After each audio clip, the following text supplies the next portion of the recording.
The PowerPoint okay? Perfect. In a minute, yes. Perfect. I just have to accept the recording. Oh, Now we're good. thank you. Good morning, everybody. Nonconformers was just a really important opportunity for me to produce an updated book on artists considered self-taught with sort of the updated language and context of 2022, but also to capture points of view through contributors such as Tom, as well as John Maisels, who not only founded Raw Vision magazine, but also was a colleague of Roger Cardinal's and visited the exhibition at the Hayward in 1979. So what I thought I'd do is I'm just going to give a brief overview of the book in terms of context and structure before introducing Sheryll and Nicola and having a conversation with them and with Tom and with yourselves, however technology thinks works best. So the project came about actually in kind of a less than perfect context when I was contacted in the middle of lockdown in 2022 by a commissioning editor of a publishing company here in London telling me that they were interested in commissioning a new book on outsider art, and someone had recommended that I be a consultant. So on this first meeting, I just sort of explained that, that another book on outsider art would be quite outdated, and that a lot of people consider that term to be othering and not very progressive in today's sort of art conversation. Lisa, I want to interrupt for just a second. This sounds a little bit low. Can you try being a little closer to your speaker or speaking up a little bit? Yeah. I don't know if it's on our end or your end, but we can hear you, but it's just a little bit low. That's like the first time I've ever been told that I'm quiet. Is it any better now? A little bit, still a little bit low, but just yeah. Okay, I will try to be even louder. Actually, so this editor, when I was explaining that I thought another book on outsider art would be problematic, she actually was receptive to my position and then invited me as an author to propose how I would develop the book on my own terms. So I made an outline of the book, and in turn, this was presented to Yale University Press, who bought the rights to publish the book in both Europe, the US, and America. Which I will say, as on board as Yale University Press was in regards to the contents of the book, there was still this sort of constant push and pull, because from a marketing position, they really wanted the word outsider art in the subtitle. So this was sort of contested back and forth for the year-long project, but in the end, there we go. So in the end, we've got Nonconformers, a new history of self-taught artists. And the goal is, can you hear me okay, Tom? Yeah, it's a little bit low. I'm just trying to, we can hear you. I'm just trying to give it a little bit of a boost. Nicola, I'm not quite sure what the disconnect is. Too loud. I saw Sheryll taking out one of your earbuds. We're better now. Okay, perfect. So the goals of the book are to provide, curators, arts professionals, as well as the public, an entry point to some of the artists in the book through an alternative route than the traditional outsider art market, but then also to provide a cohesive 20th century history of sort of the genre, or I should say the genres leading up to how we think about artists that might be considered self-taught or operating in a less traditional path. Especially because I do feel in a positive sense, and we'll talk about this a bit later, but with the contemporary art world, there is this general interest, I think, in hearing from more diverse voices. The book is divided into,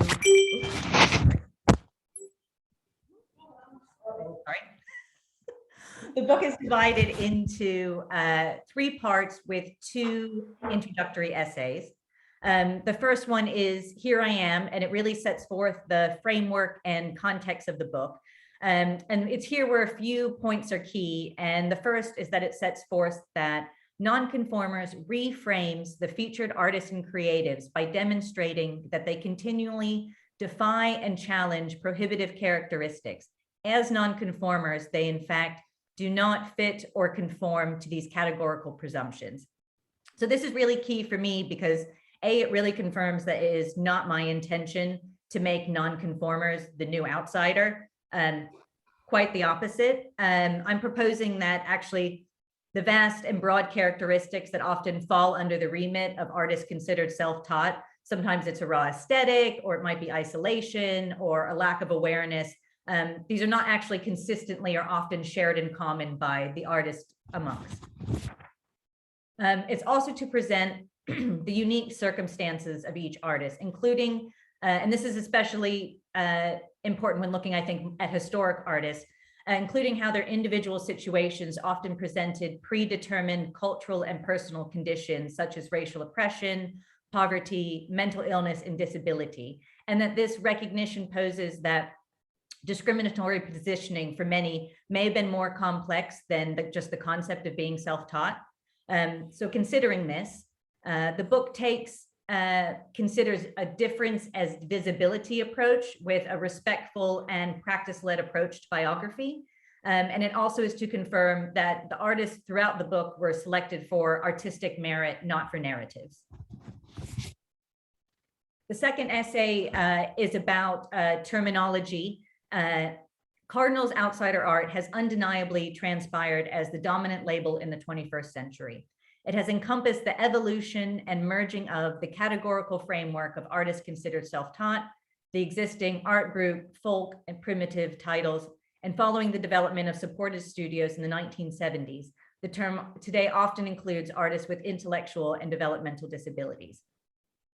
So this kind of, and I think most of you might have had the chance to read it, it sort of looks at this overwhelming dominance of outsider art, but in particular, exploring how the structure has been cultivated by and perpetuated by dealers and gallerists and collectors, looking at how it's a term that's been assigned to the artist and then prescribed to the mainstream, and that potentially, now that we're in the 21st century, looking at artists to be able to define themselves.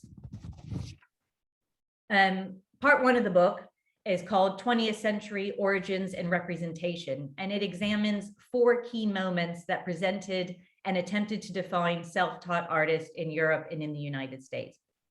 Artists selected for each of these chapters were also selected for being contemporaneously defined as an exhibited or presented within each of these contexts. It begins with modern primitives, which is in early 20th century America, and with their interest in artists without academic training and how that was being curatorially shaped by the genre of folk, and then as well as sort of the primitive artist relationship to modernism. This context of folk art as well was initially probably a bit different than the way we think about it today, as it was very linked to tradition and communal process and often craft. So MoMA actually became a key institution for shaping the emergence of the self-taught genre. And in 1938, Masters of Popular Painting, Modern Primitives of Europe and America was the country's first significant survey of under the remit of self-taught. A year earlier, William Edmondson was both the first artist to be referred to as a modern primitive, but he is also the first African-American artist to ever exhibit at MoMA. Then starting in 1942, we look at L'Art Brut, where French artist Jean Dubuffet also became intrigued with this artwork creative outside of museums and academies. This was following his reading of Hans Prinzhorn's 1922 book, Artistry of the Mentally Ill. Dubuffet defined this composition of artists as art brut as it's translated to raw or uncooked.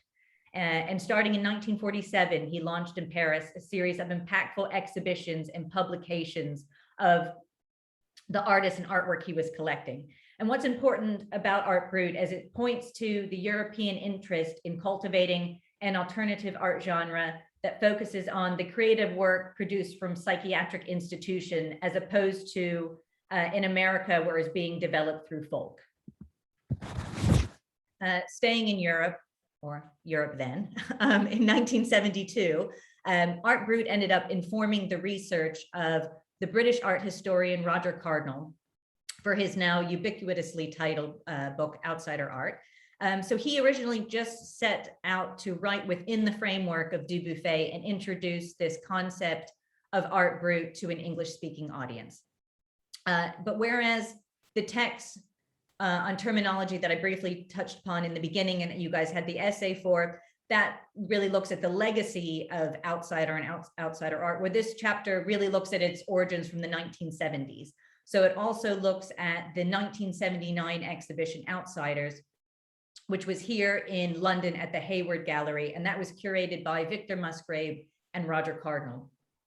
And what's interesting here is that that also started to present the American artists Henry Darger and Martin Ramirez, which their inclusion aligned with what I mentioned in terms of this European interest in outsider art linking creativity and mental illness. But it also started to include, for example, Chicago painter Joseph E. Yoakum, and that starts to speak to this broader emergence of self-taught artists in America and globally, starting to fall under this kind of very broad term of outsider art. Then returning to the US is the Black folk art chapter. In the 1970s and 80s, there was a real growing interest in vernacular art and specifically towards makers of the American South and people of color. Sister Gertrude Morgan, Bill Traylor, and Sam Doyle featured in the chapter, and they were among the Southern African artists that constituted the 1982 seminal exhibition, Black Folk Art in America, 1930 to 1980. It was curated by John Beardsley and Jane Livingston, and this exhibition raised several criticalities. For African-American artists, it amplified the debate surrounding the placement of their artwork's context under whether it was an art historical or an anthropological framework, but it also questioned this increased appeal of African-American artists being labeled as folk to white audiences, which can also be linked back or be discussed also if you go back to William Edmondson's presentation in 1937 and them choosing to define an artist as self-taught and folk as the first African-American artist to show at MoMA. And then more broadly, we're also now seeing this redefinition of folk through this presentation of artists with, idiosyncratic practices as opposed to weather vanes and quilt making. These are really individualized practices. Then we move into part 2, and that's called Disparate Boundaries, and it explores 4 concepts of creative practices that really demonstrate the sort of ambiguity of these parameters of artists being self-taught. Of course, attempting to provide some cohesiveness for the reader. As I mentioned, I'm also interested in this idea of juxtapositioning chapters to illustrate that it can be quite tricky to try and tie all these self-taught artists together. I also start introducing more international artists, and then as well as creatives working into the 21st century and present day. Clandestine, for example, examines creativity that thrived in circumstances of privacy and intimacy. And here, like looking at Henry Darger's work, I chose to explore his abundant use of reference material in his work as a way to potentially mitigate some of his subject matter. More contemporary artists included are also Go Feng-ji, James Castle, and Melvin Way. Then to juxtapose this more private making in Clandestine, we go to Renegades, and that really focuses on artists and their relationship to messaging and communal awareness. And that includes artists Lonnie Hawley, Lee Godey, and also Ghanaian sign painter Kwame Akoto.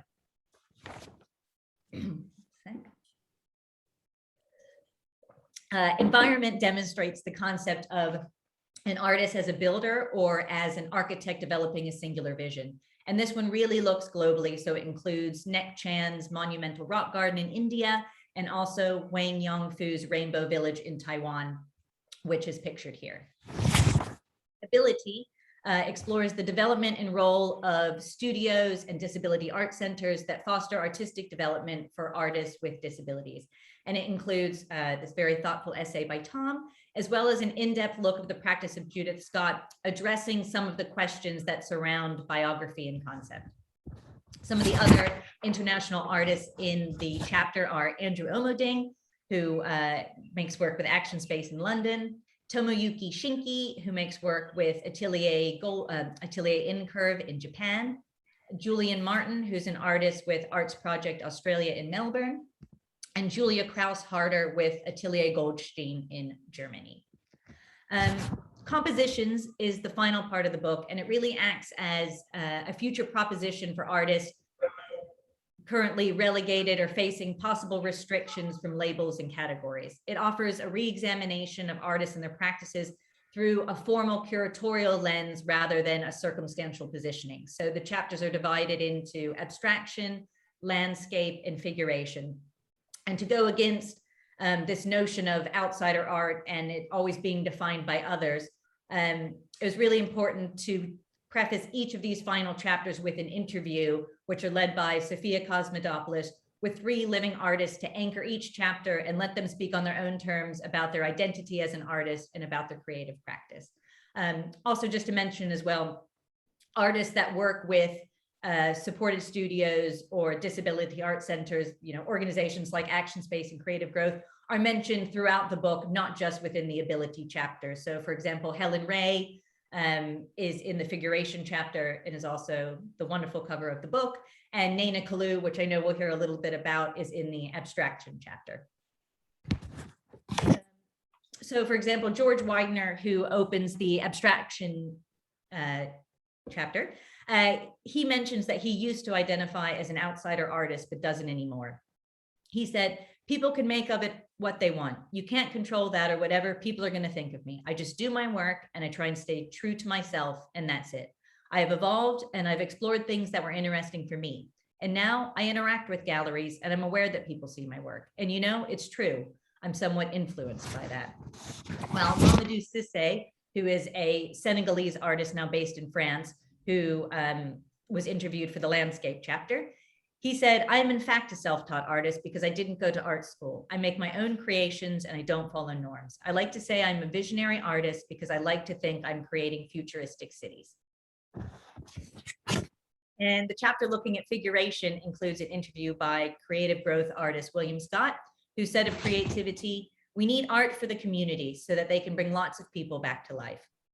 So again, these last chapters are really my future proposition for the book, and then also act together as a conclusion in the way to present and discuss and consider artists. And I thought that this would be a good point to introduce Nicola, the exhibition's curator of Studio Voltaire, who's obviously recently worked on a solo exhibition on William, which is also, I think, getting ready to travel to Sweden next week.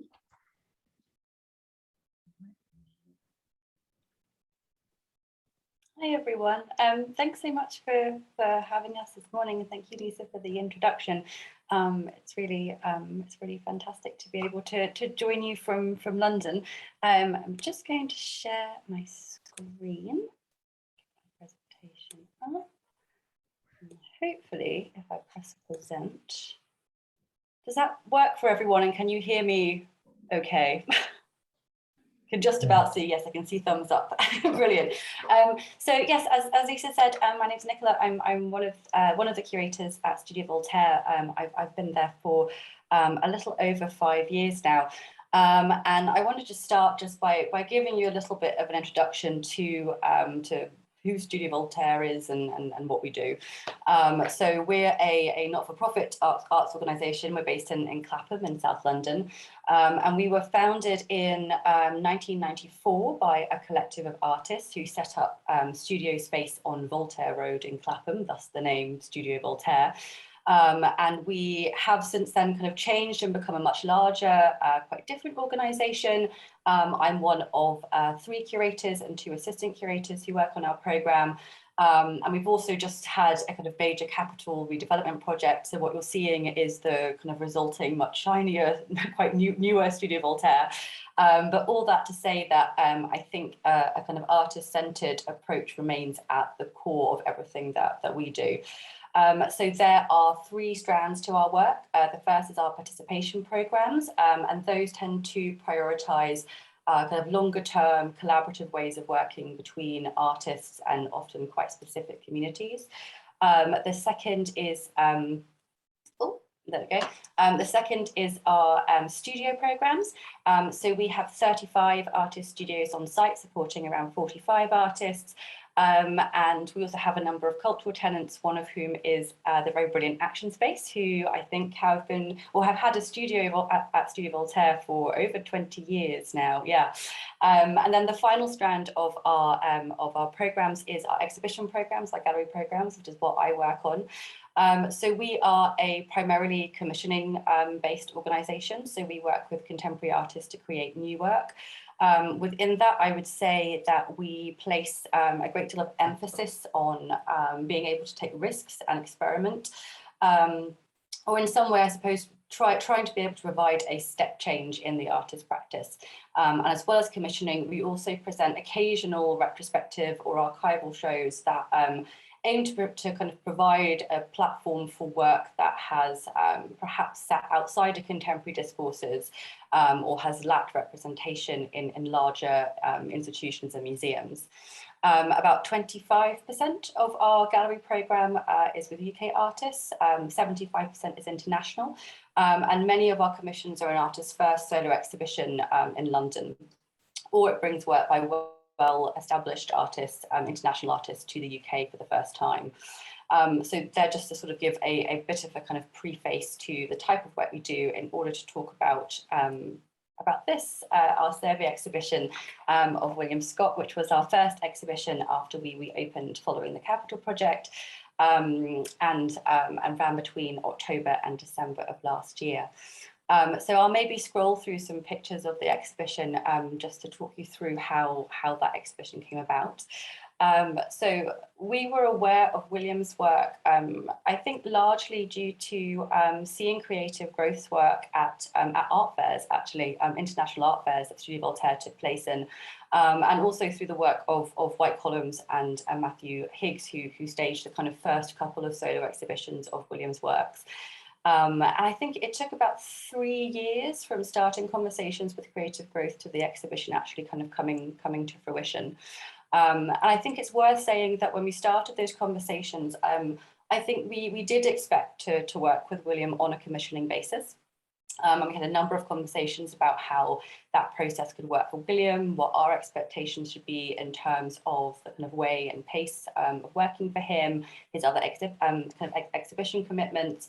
And then I think the point at which that really changed for us and the conversations we were having was at the start of 2020. So just before the pandemic, just before the world closed down. Myself and our director Joe Scotland were able to travel to Oakland to meet with William and Tom and Sarah and the team at Creative Growth. And Creative Growth did this incredible thing for us. They laid out the whole of William's archive in their gallery space. And we got to spend time with William and Tom going through all the work.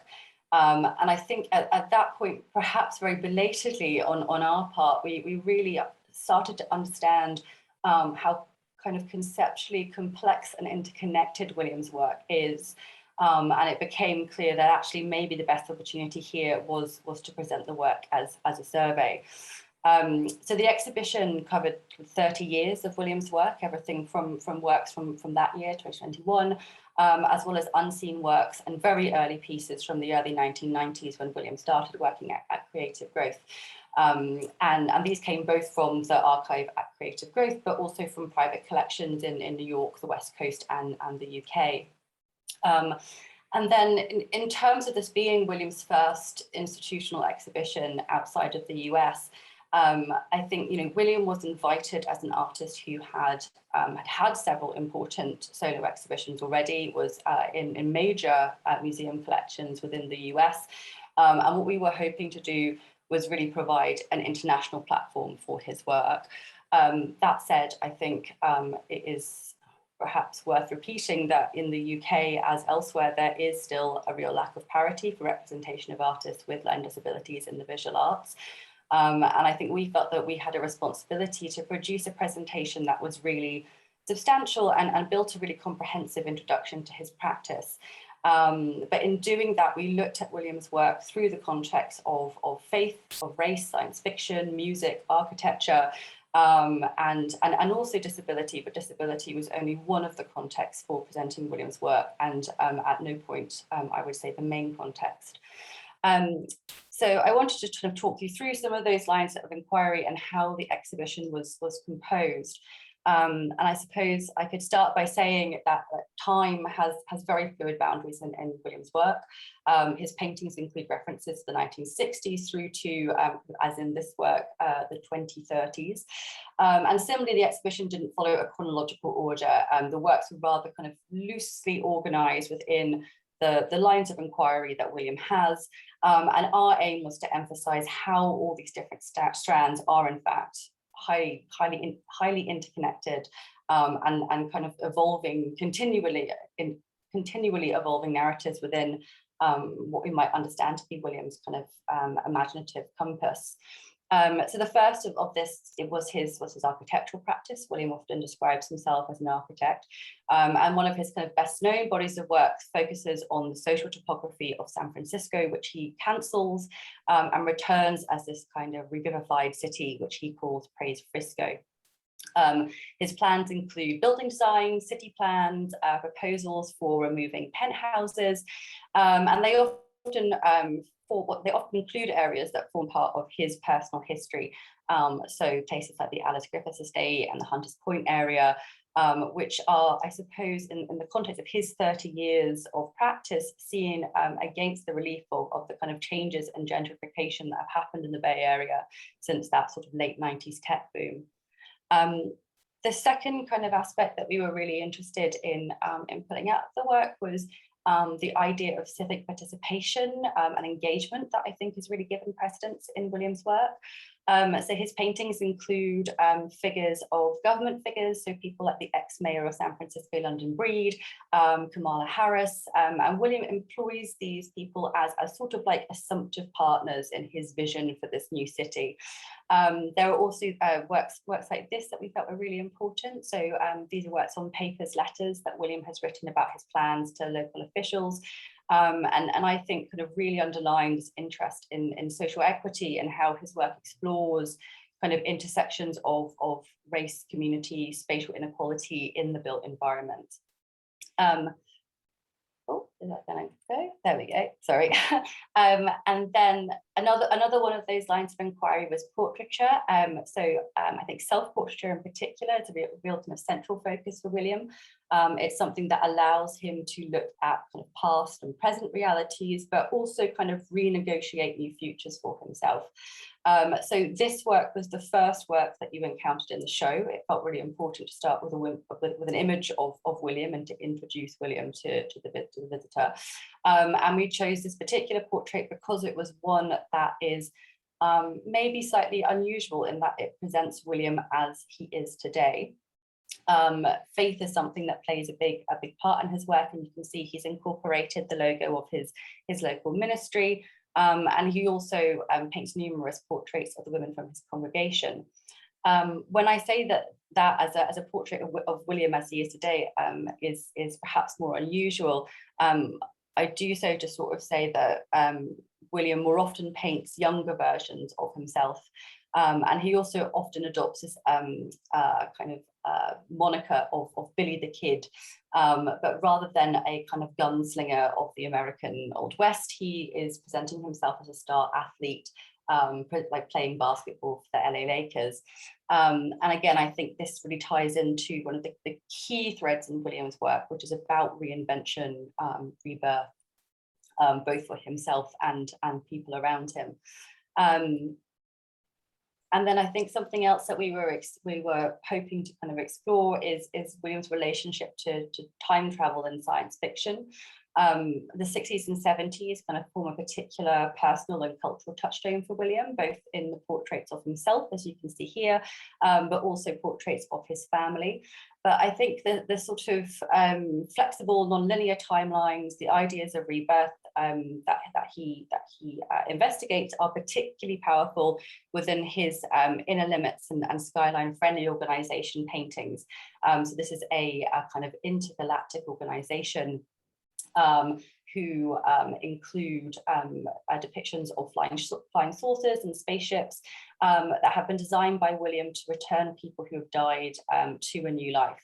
And many of the passengers that William describes as being on these ships are those who have lost their lives to violence, to crime, and more latterly the pandemic.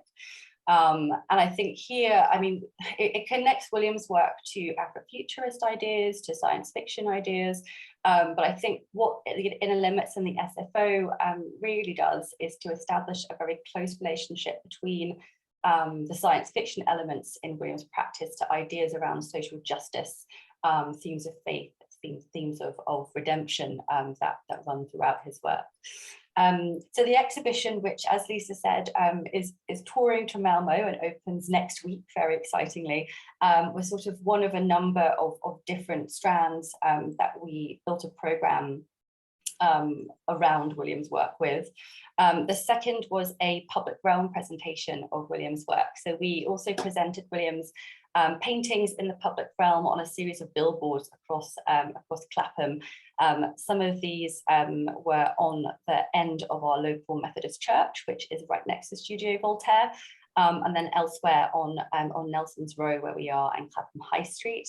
I think this was the aspect that William was probably most excited about when we zoomed with him before the show opened.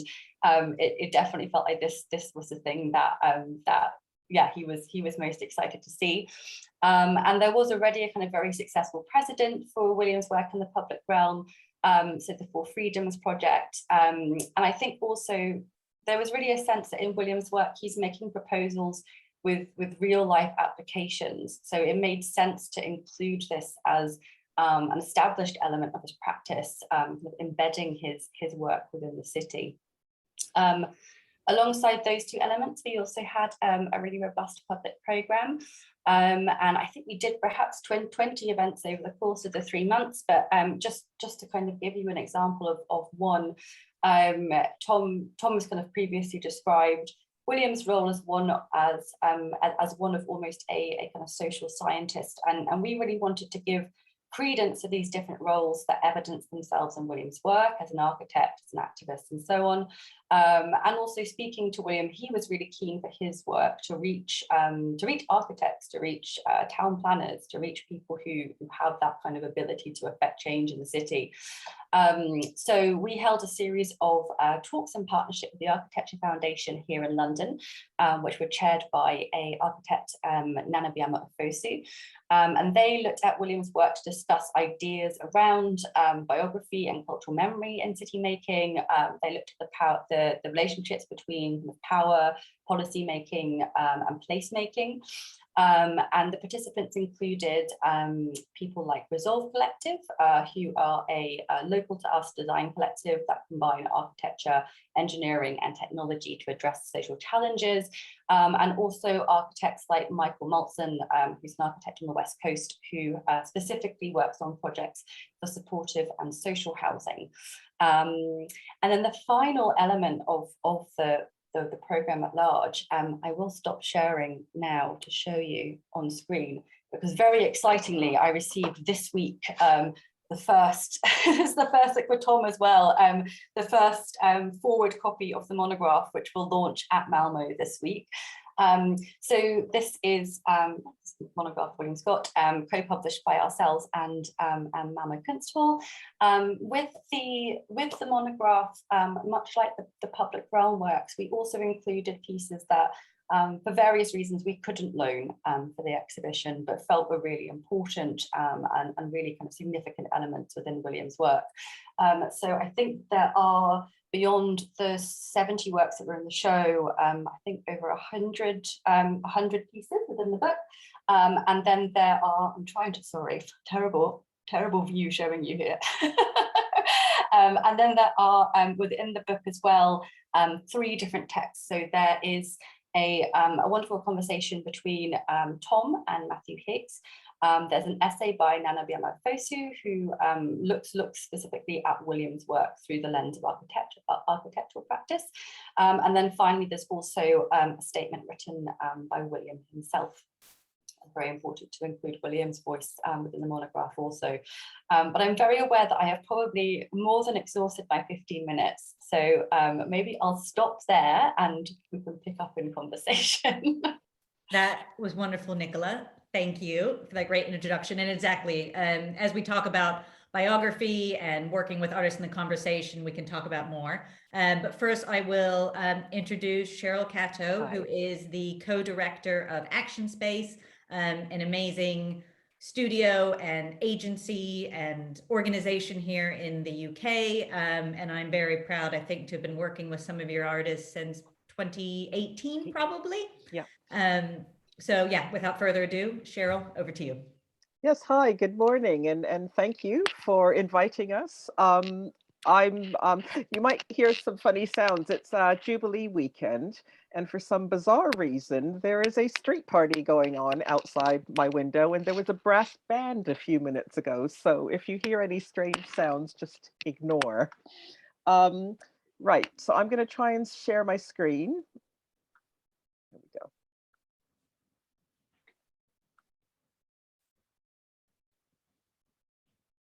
Right, is that working? Yeah, cool. Okay. Okay, ActionSpace. We are a London-based organization. We were launched in the 60s by a group of what I usually refer to as hippie artists or young artists who really just wanted to create projects where people could be creative. So the name came from the idea that there was a space or a venue that people could come to and there would be action and activities going on and they could get involved in it. It then developed onto sort of a nomadic project that sort of ran around London, apparently in a multicolored bus or ambulance, where they used to just pop up in areas. They'd all get out and there'd be all sorts of craziness and people could sort of just join in and do whatever. They then started working in community centers and day centers. And from day centers, they started working with people with learning disabilities.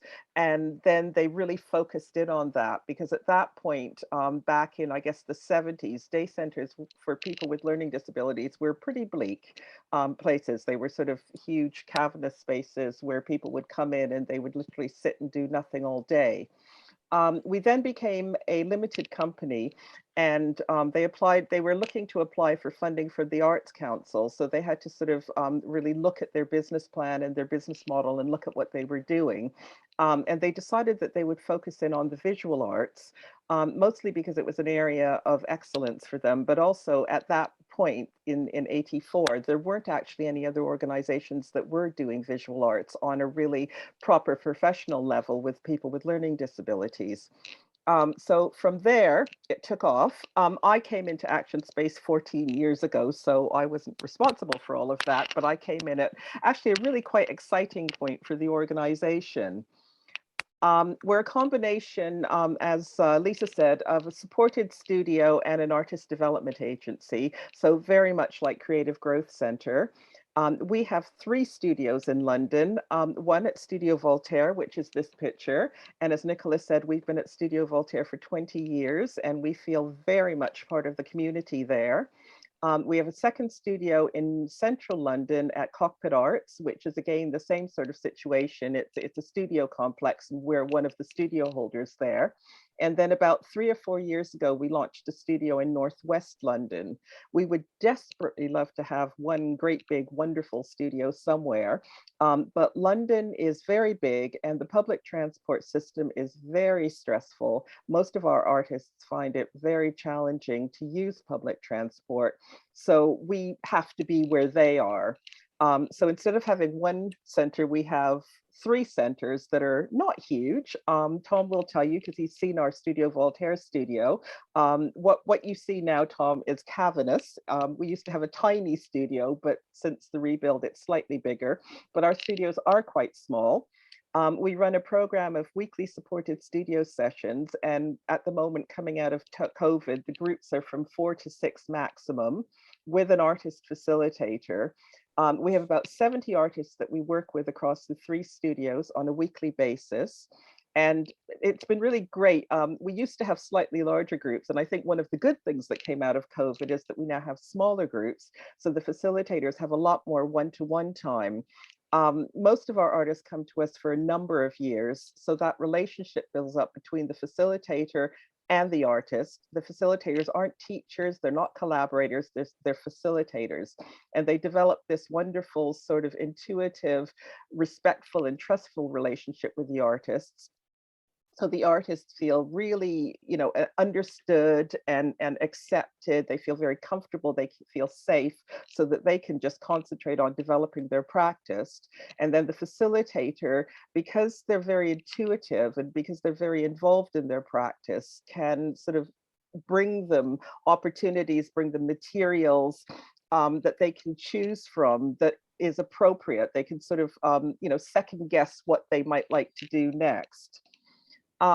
Then our job in the office really is to find opportunities for them, and that will be for anything they want to do. So whether it's to exhibit and sell work, whether it's to take up exhibition commissions or residencies, master classes, public art commissions, anything that they actually want to do. And also, very importantly, to promote them, to raise their profile, to give them publicity.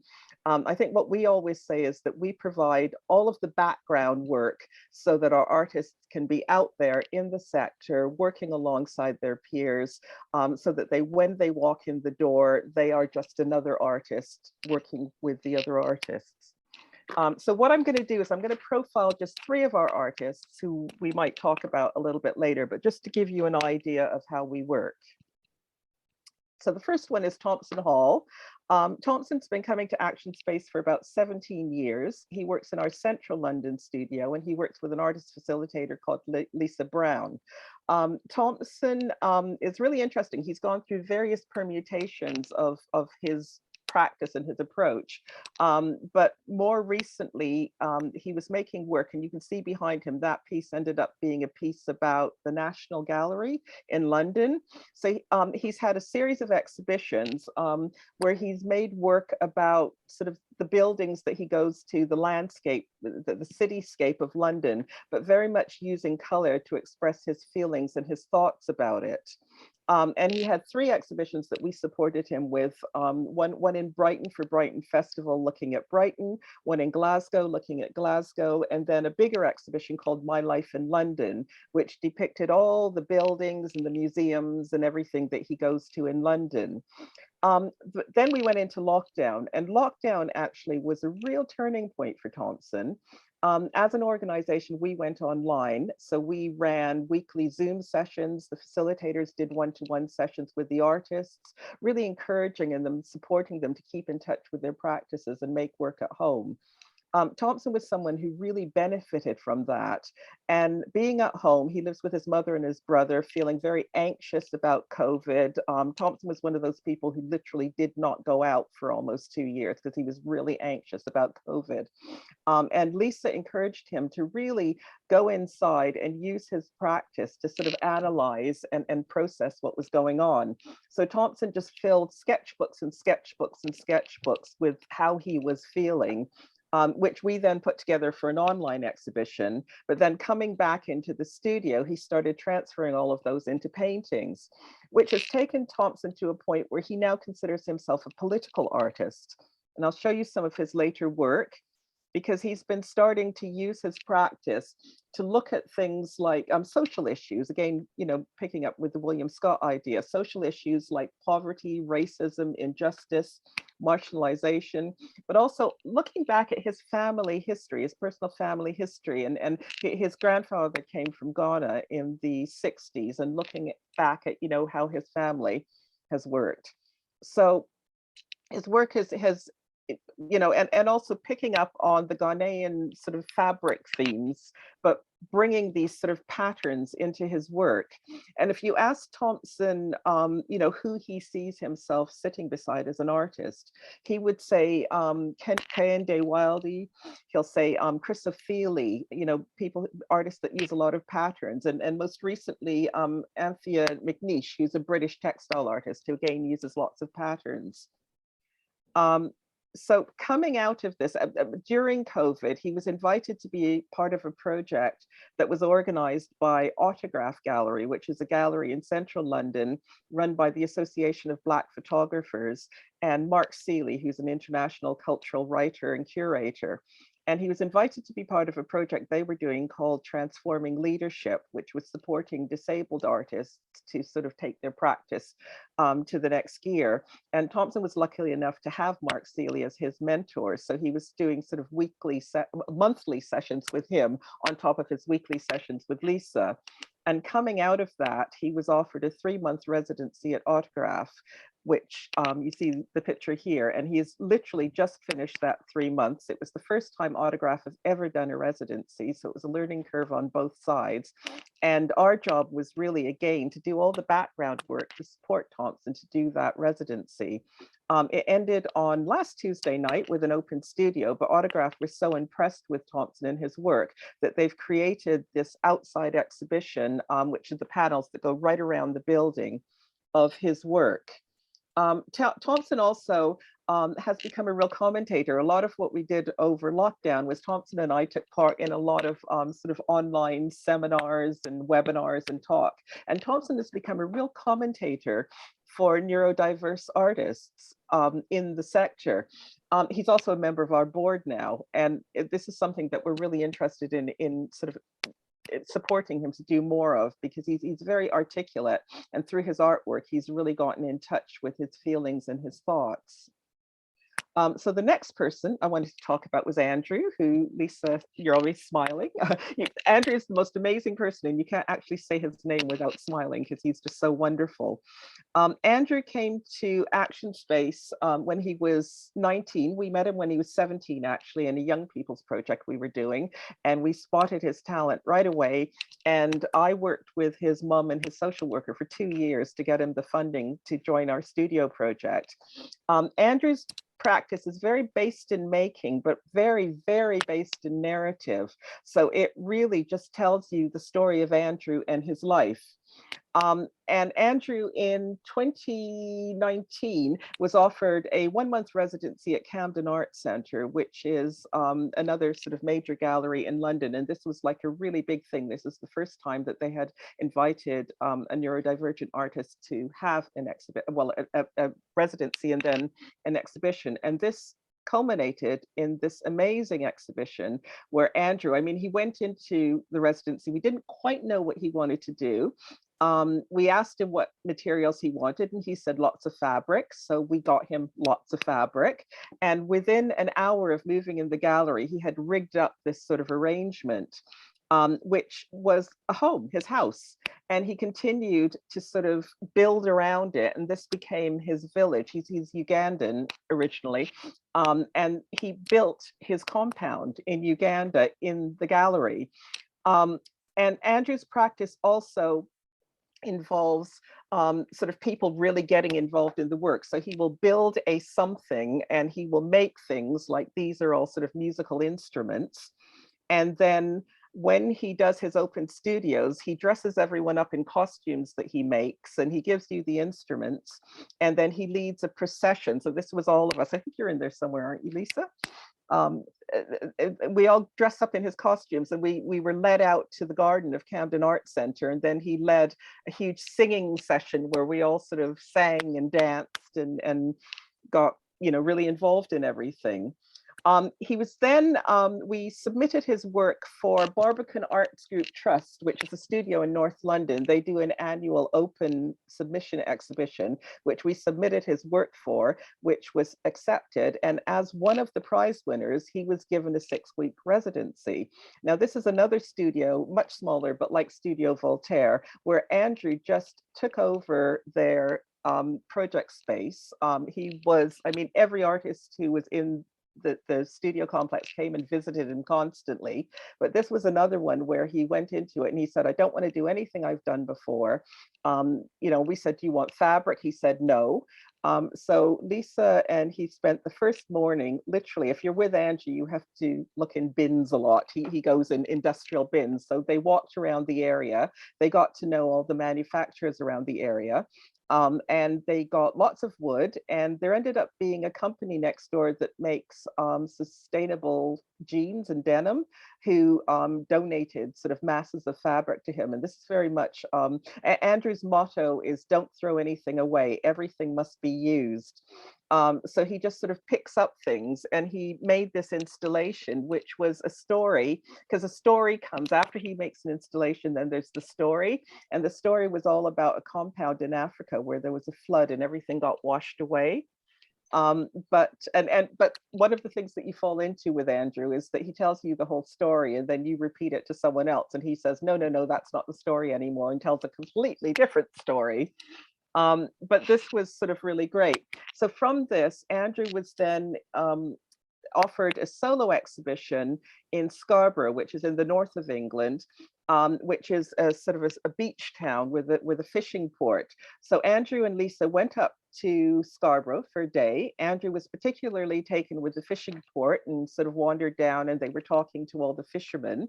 And from this, Andrew created this exhibition in this wonderful gallery. And you can see here, these are all, whoops, go back one. These are all the lobster pots, and this is a hat that one of the fishermen was wearing, and these are fish. There's a big fish and there's a little fish, and there is a soundtrack that goes to it, because while he was doing all of this, he was listening, they gave him a tape of sea shanties, so Andrew was listening to sea shanties in the studio while he was making work. So there is a soundtrack, which is sea shanties with a Ugandan high life backbeat to them, which are amazing. Andrew was also taken with these flagpoles and buoys that they made. So the second room were these flagpoles that he made. And on the opening night, those all came off of the stands, and everyone had them and marched around with them and beat the drums. Some a little bit too enthusiastically. I had to tell a few people that it was an exhibition and that maybe they shouldn't be beating the drums. And there's a film that goes with it. So Andrew and Lisa are actually going back up to close the exhibition in a week's time. And they're leading a workshop where people are going to come in and make these flagpoles with drums. And then they're going to do a procession out the gallery and down onto the beach with the flagpoles.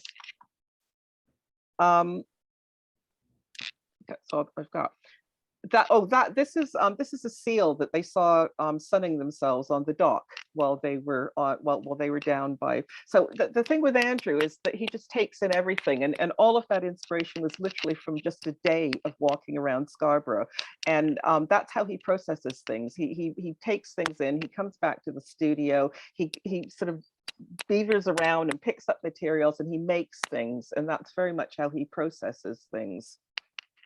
This is Andrew at Camden Arts Centre, because where we are at the moment is that we're talking to Camden Arts Centre and developing an exhibition in their main gallery for 2024-25. And this was Andrew, who was really delighted to see that his name was on the wall at Camden Arts Centre, because they very much consider him one of their artists. I know I'm going to go really quickly now. This is Nana Kalu, the amazing Nana Kalu, who is a part of our South London studio, and she works with our artist facilitator, Charlotte Hollinshead. Nana has been with ActionSpace probably since we moved into Studio Voltaire, so over 20 years. Nana's practice is very much about building up through durational sort of making. She is probably one of our more complicated artists. She's very classically autistic. She has limited verbal skills, and she has a number of obsessive conditions. But she is really just completely amazing. This was the first exhibition we had for her in Belgium. She was invited to be part of a project where 3 international artists created a site-specific installation in the Theatre de Liege. And this was the first time that we'd actually had space where we could just give Nana lots of materials and lots of space. And she actually broke all of the wooden structures because she just couldn't believe that she had so much space. From there, she was invited to do an exhibition in Glasgow for Glasgow International 2018. Now, Charlotte works with her very, very closely. So Charlotte will sort of know where Nena is and where she's going with her practice. And Charlotte, a lot of her work starts with these sort of little pods that she makes, which are made of fabric and paper and tape. And then they get wound together with other pods and then around structures in a room. And for this one, Charlotte worked with Projectability to create these sort of wood structures. Whoops. That you which and again, every time we do something with Nena, we've never actually done it before. It's very just intuitively what Charlotte feels Nena is and where she's going. And we provide her with options. At the side of the room, there was one of the wonderful technicians in Glasgow built this sort of board for us where we could have different types of tape, and we just had masses of types of tape and different papers and all of that. And it all just sits there, and Nena can go over and choose what she wants. She usually has lots of us as assistants running around behind her and sort of holding things. And then these things sort of start building. So from Glasgow, she was then invited to create an installation in a gallery in Hull during the City of Culture. So this sort of took that idea, but made it a little bit more mobile because it was built around these sort of hanging tubes. And then from there, Nena was invited by Studio Voltaire to do an exhibition as part of their offsite program while the building was being developed. And this was just the most wonderful opportunity. It was a huge empty building in the very center of London in Cork Street, which is the main gallery area of London. And it was just an empty space with lots of pillars. And Studio Voltaire worked with Charlotte and rigged up a lot of these sort of plastic tubing and wood sculptures. Nena, in preparation, made lots of little pods in the studio, and then everything just got brought down there. And Nena did actually a live install. She had a couple of days by herself just to get used to the space. But for the first, 16 days, I think, of the exhibition, she was installing, and people could come in and watch her install.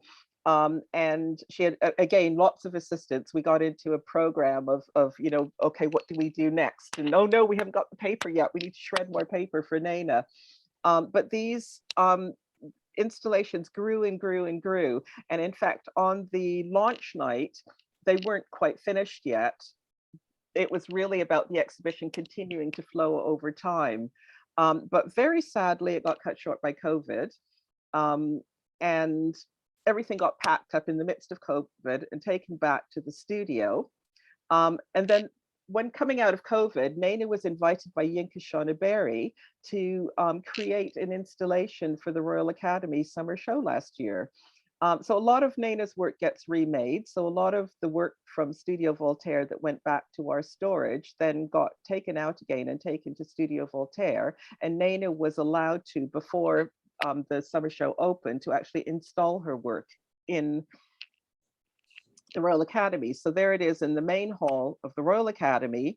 Nena, a 50-something-year-old Black woman who is classically autistic, has limited verbal skills, and she has a commission exhibition commissioned by Yinka Shaughnaberry in the middle of the Royal Academy. And there's Nena and Yinka. And then from that, because it keeps going on, Nena was invited to be part of an exhibition curated by Jennifer Gilbert of Jennifer Lauren Gallery at the Carl Friedman Gallery, which is a commercial gallery in Margate. Now, beside her sculptural practice, Nena also has a 2D practice, and she has a whole series of these vortex drawings, which were originally made on ordnance maps and then started being made on plain paper. Which actually Lisa showed some in your show in New York, didn't you, earlier this last year? So it was the first time that actually the 2D and the 3D work had been shown sort of relating to each other. And Nena then, Jennifer was interested in really looking at Nena's 2D work, and she did a live install of these two new pieces, beginning to install them before the exhibition, opened and then did a live day where people could come and watch her continue to make them. One of the things that's kind of interesting about this show, as Nicola wrote a wonderful catalog piece for their exhibition about Nana's work being sort of temporary and ephemeral. Now, all of this work has been sold, including the sculptural pieces, which have gone to a collector in New York. And that's actually made us think a lot again, because all of this work usually just goes back to storage, gets taken apart and gets made again. But these are out now, sort of fixed pieces. And the two large pieces have been sold with the tape that's holding up, the red tape, because the tape has very much become part of the piece. And this is Nana in her studio. Nana has had the most amazing year. Over the last year, Nana has won the Loewe Studio Voltaire Prize, which has given her her own solo studio in Studio Voltaire for 2 years. She also won the Paul Hamlin Foundation Award for Artists, which has given her money to support her in being in her own studio, and the Mark Tanner Sculpture Award.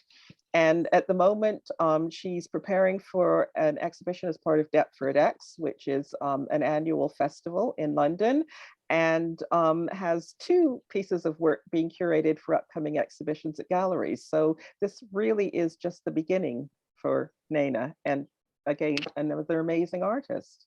And that's me, and I've gone massively over, and I'm really sorry. That's all right. Thank you very much, Sheryll. Just stop sharing. So what I thought, I don't know, Tom, let me know what you think. I know we have, I think every single one of us has gone a little bit over, but I had about 5 points of conversation that I thought if everybody has time, we could just take at least a few minutes looking at each. That would be great. So if you want to start some questions, we'll have questions here. However you want to proceed, Lisa. Sure. What I'll do. For presentations, it's great to see you all in person again, and to see Nina's work and the other artists. Perfect. So what I'll do is I'm just going to give a little bit of context, sort of bringing it back to the book a little bit, and then it'd be great to hear from Innie and sort of all of you.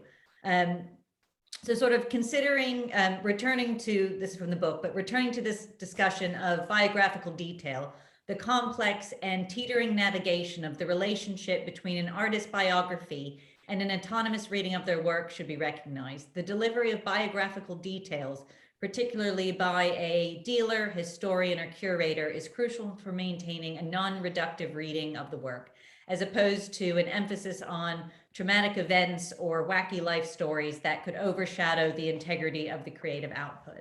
And then considering the approach of philosopher Maxine Greene, which I use in Nonconformers, which is this notion of embracing difference as visibility, then in juxtaposition with the critique of dealers and gallerists at times being guilty of fetishizing a difference, how do we navigate, you know, a balance to ensure a contextualized difference, whether that's disability, trauma, or personal circumstance, that doesn't overshadow the artist's creative output or be implemented as a device that validates the practice.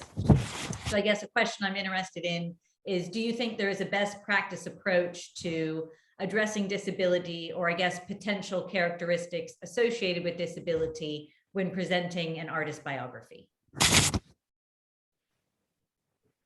And Lisa, are you presenting those to our audience or to your panelists? Sorry, say it again, Tom. Are you presenting those questions to our artists? I mean, to our audience or to your panelists? They were to the panelists, but if the audience has a point of view, that is great as well. I'm sure the audience will have a point of view. Do you want me to start? Sure. I'm happy to start. Everything we do starts with the artist, and everything we do goes back to the artist. So it depends on what the artist wants. In some cases, like Thompson, because he's very articulate, he can tell you how he wants to be profiled.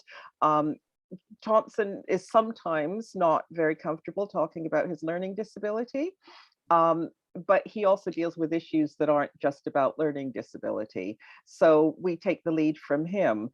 With Andrew, everything he does is about his personal story, and he's quite articulate, but he probably couldn't sit and, you know, tell you the whole story, but he doesn't really have to, because you just have to look at the work and you see it. With Nana, it's more complex. We tend not to talk about her disability. We tend to talk about her work, and we talk about her as an artist. Having said that, as an organization, we do want people to know that we're working with artists who are learning disabled, because we won't make any change unless people, you know, look and think, yes, this is absolutely. Some of the ways that we get around it is that we have, for artists with learning disability, in our logo. So that's sort of a subtle way of saying it. But it just depends very much on the artist and what the work is. You know, we have artists who are very political and want to talk about their disability and want to talk about, you know, the challenges they face in living in the world, and some don't. But I think it actually has to come down to the artist. Yeah. And Nicola, how did you navigate this in terms of the working with William at the Studio Voltaire exhibition? I think what Sheryll just sort of outlines there is really how individual any kind of best practice approach might be. And I think the questions for us were always, you know, is disability being referenced in the work, and if so, where and how?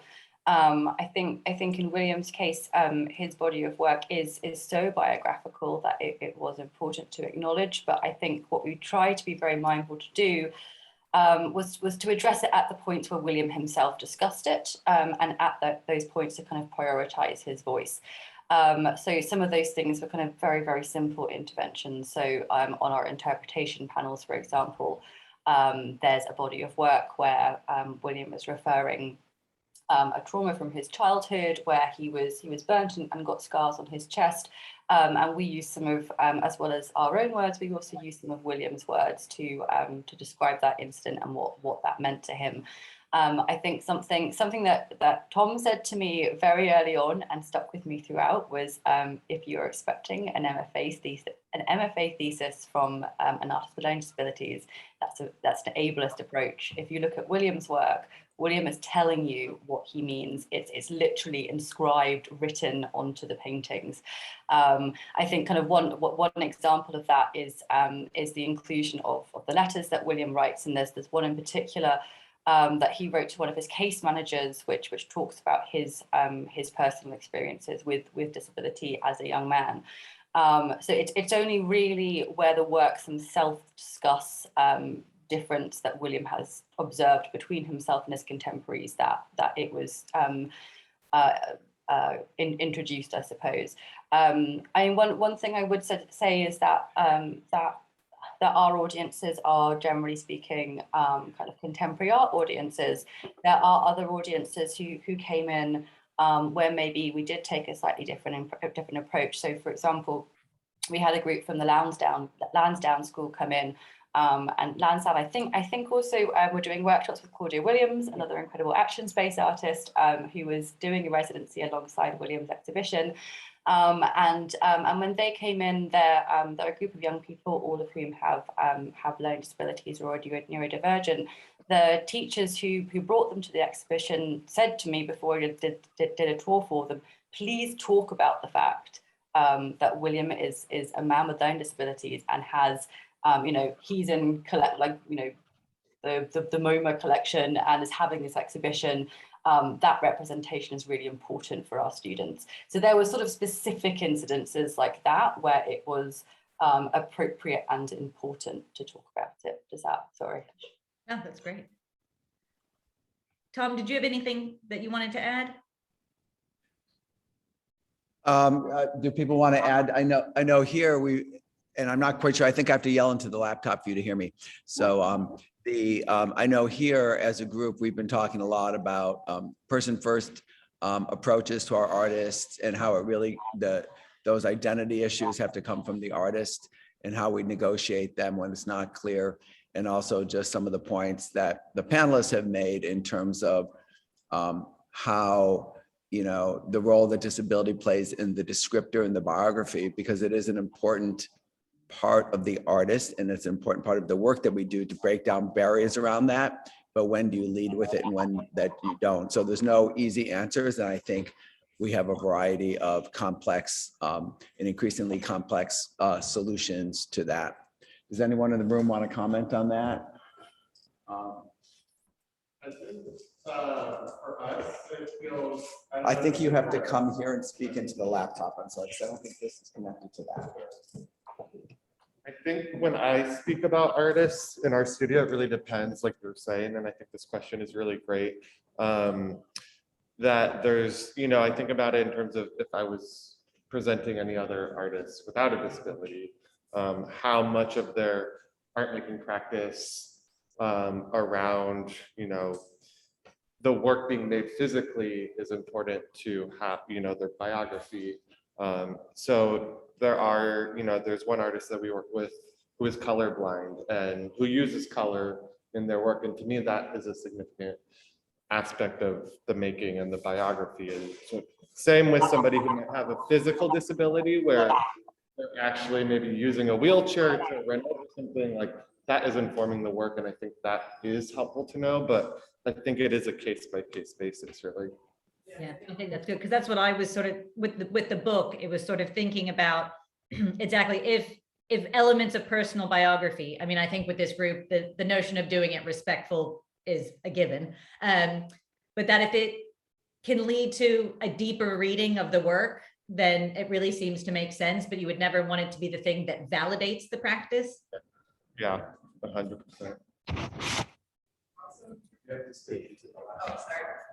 Sorry. So, for example, we have an artist, I think you have one of his pieces, Lisa, behind you, Louis DeMarco, where most of his work is based around like his sensory issues with his autism. So that's, I think it's very important in his biography to describe that. Plus, I think it connects people in a way because people, he's making sense of the world, and his making sense of the world, he's helping people make sense of the world themselves, and there's that connection, and I think that's important in that, right? Absolutely. Yeah.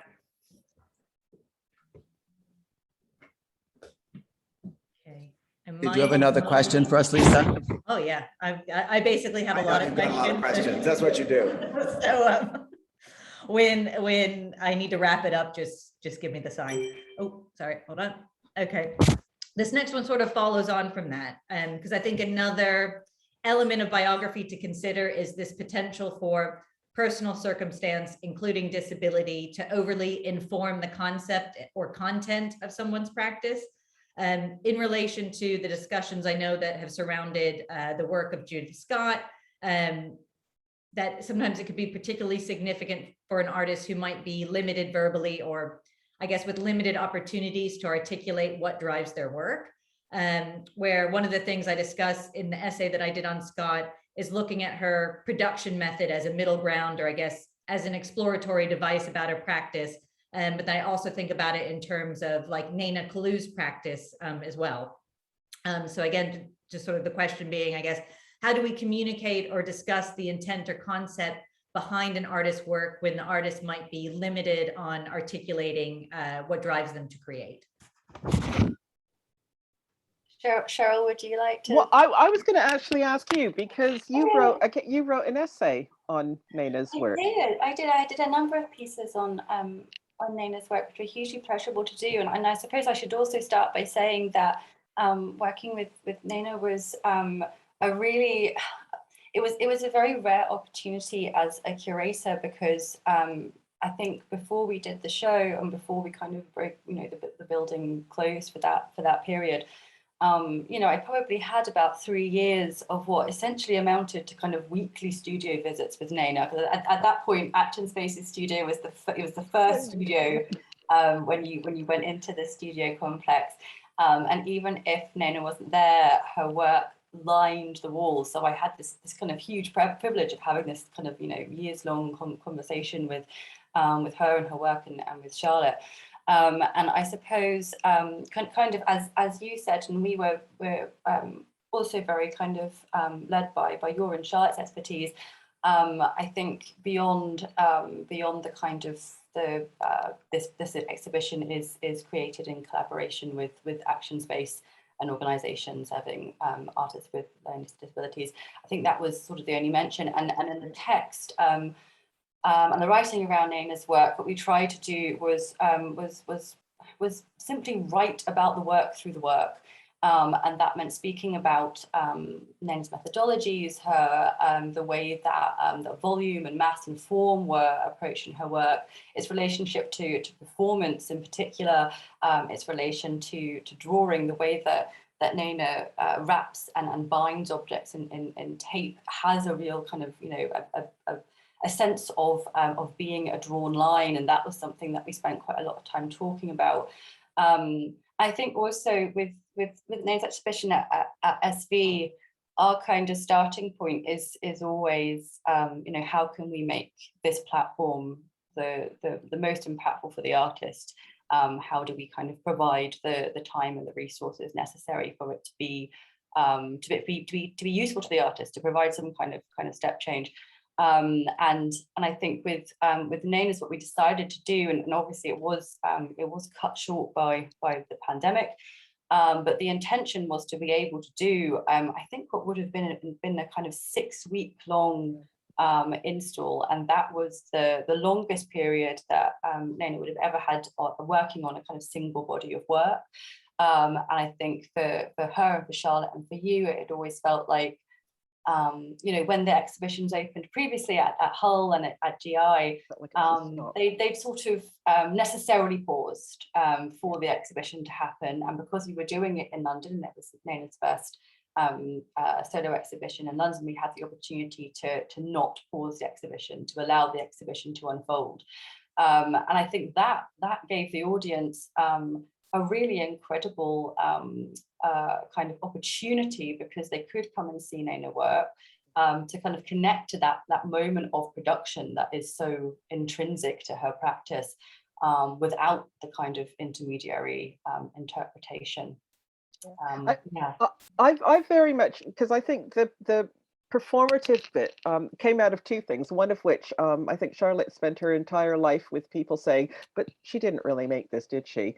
And Charlotte just wanted to get her out there making in front of people, so people really appreciated that Naina was making this, and Charlotte wasn't standing there telling her what to do. Naina was very much in charge and directing the whole thing and making the work herself.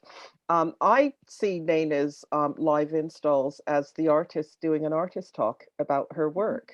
Naina thinks by doing, so Naina communicates by doing, and it's something that we're looking at a lot, because on top of working with learning disabled artists, we're also working with visual thinkers and visual processors. And, for any visual artist, talking is often not the thing that they really like to do. So I do think that there's sort of a little bit of movement needed and a little bit of flexibility in how we look at and talk about and exchange knowledge about work. The other thing to say is I think the writing is really important too, because one of the things that you did, Nicola, was you commissioned a piece by the artist Alice Channer, which was her impression of the work. And I think, again, there needs to be more writing. I think people are sometimes nervous about writing about the work because they think might say the wrong thing, but there needs to be a lot more writing because, art's a dialogue. And, we need to hear how people are receiving the work as well. Thank you. I just want to add briefly to that, and I agree with both of you, and it comes down to the fact, I think Nicola said it earlier, that often the information about what the artist's doing is there, and we just have to look for it in ways that are not ableist and that are not traditional in terms of the way we would expect the information to come from an artist. Lisa, is it okay? We've got about 10 more minutes. I know we haven't had a chance for our folks to ask the panelists questions in general. Can we switch to that for a little bit if people have questions here about the presentations? Yeah, absolutely. So maybe I will close this down. Because I'm sure there's all kinds of questions curatorially and about ActionSpace and those kinds of things. I'm assuming, are there questions in the room in general about the presentations? I want to make sure that we have our voices and questions asked. Yeah, Robin, you can either come up here or say it and I'll scream it back. I just had a question more about Nina's material usage. I could see some of it, but I guess I kind of, wanted to see what her connection to those materials are. Yeah, okay. If you look on our website, which is www.actionspace.org, and then there's an artist section and there's Nana. In terms of her sculptural work, they start as pods. So she starts with sort of bits of paper or fabric and then wraps tape around it and makes these sort of pods that can range from that size to that size. So when we moved into the building at Studio Voltaire, Nicola was probably horrified because there came a truckload of these pods that just sort of sat by the side. And then what she does is she'll take a few of those pods, and then we have plastic with cellophane on rolls. So we'll roll that out, and then some of the pods get put in there, and usually you have to hold them while she's wrapping them up in cellophane, and then they get taken over to the structure, and then they get taped onto the structure. The thing that was new when she was at Studio Voltaire was that then there was sort of shredded paper that then got put on top of that. Often she uses tape. At some point in time, I think a lot of it comes from what's donated to us. I think someone donated a lot of old sort of film tapes to us. And so Nana will literally come into the studio and, oh, that looks interesting, and pick it up. And then that starts becoming part of the structures too. Obviously, one of the things that we're looking at now with sustainability and green issues is how we make her practice a little bit more sustainable, because she does use a lot of plastics, and we're starting to look at that. But yeah, it's very much responsive to what's in the studio and what she can find. It was interesting, Sheryll, just looking at the shows that you showed from GI to Hull to SV, just also the way that the kind of structures that Nana works off of have changed over the years. So I know initially they were made out of wood, and that caused some kind of there were kind of limitations to at certain points if it gets so big, Nana couldn't then reach past some of the props. So then at Hull, you worked with structures that hung from the ceiling, which worked much more successfully. We couldn't, because it was like 3 foot concrete ceilings. Yeah. We couldn't hang anything from the ceiling at Studio Voltaire. So we then worked with Charlotte to make a kind of hybrid of that. So I suppose it's also, it's been interesting seeing that evolution and how that's affected her making as well. And then of course, when she went to the Royal Academy, we didn't have any of that. It was freestanding. So she made these huge the pods got very large, and then we couldn't quite figure out what we were going to do. And I think it was a technician that came up with the idea of making these sort of hollow plinths, which we sort of put into the studio, and Nana instantly grabbed one of her pods and then shoved it right down into the plinth. So the plinth didn't become a plinth, it actually became part of the piece. And again, that was, we had no way of knowing that she was going to do it. She just did it. I have an observation to make, a little bit separate, is just the way that you organizationally and as individuals are working together is really this beautiful intersection between ActionSpace being in a contemporary art center where a curator is viewing the work and writing about it, and an editor who's doing a publication about the field is connected, and the gallerist is there. And it's really, I think, a fantastic model that doesn't exist in many places, where there's this sort of interwoven and organic sort of environment ecosystem of maker, space, contemporary art, curatorial concerns, writing. And I think that kind of platform can really be one in which our community of makers can rise above all of the questions in terms of how do they interact with the art world, because they need to make their own art world just like they've been making their own art. And I think you offer a really invigorating model for that. And I want to thank you for presenting that as well. That's really important to us. I mean, although in the back of my heart, I would love a huge, wonderful venue of my own. I think it, as you said, we really benefit from being with other artists. And, you know, as Nicola said, when you used to come in where our studio space was, I mean, all of the artists, and even now, they're wandering in and out of our studios. Our artists wander in and out of their studios. And you know what? The artists all get it. The artists don't have all of these conversations about if it's outside or anything. They get it. Yeah, I mean, visiting your space before the renovation of Studio Voltaire and after, I mean, the space is transformed, but the process of the artist is similar. You know, I think Andrew was building tents around, you know, where the fountain is now, and Nanu was doing her drawings in what was like a closet as opposed to a beautiful studio. But, you know, the artists are, you know, process based, and we know that here because we do that, and that's always that's the driving force, and that's always amazing to see. Are there final questions from here for folks? I think we're kind of winding up, and we'll provide, if it's okay with you, provide your contact information along with our entire symposium list so that people can be in touch with one another. And Sheryll, good to see you again. Lisa, so great to see you. Nicola, will I see you in Sweden this week? You're not going to see me in Sweden this week, no, it's very sadly. But I will make sure. Well, you'll get the monograph when you get to. You'll get it faster by going to Sweden than by me posting it. But there will be more coming to Creative Growth very, very soon. Right. Well, thank you all so much. It's been a pleasure to work with you over the years, and thank you for finding the time to join us today. And enjoy Saturday evening in London. And we're pushing lunchtime here. So thank you, everyone. I hope yeah, and please come visit in London if you're yes. down. Thank you. Hi, everybody. Thank you Bye-bye. very much.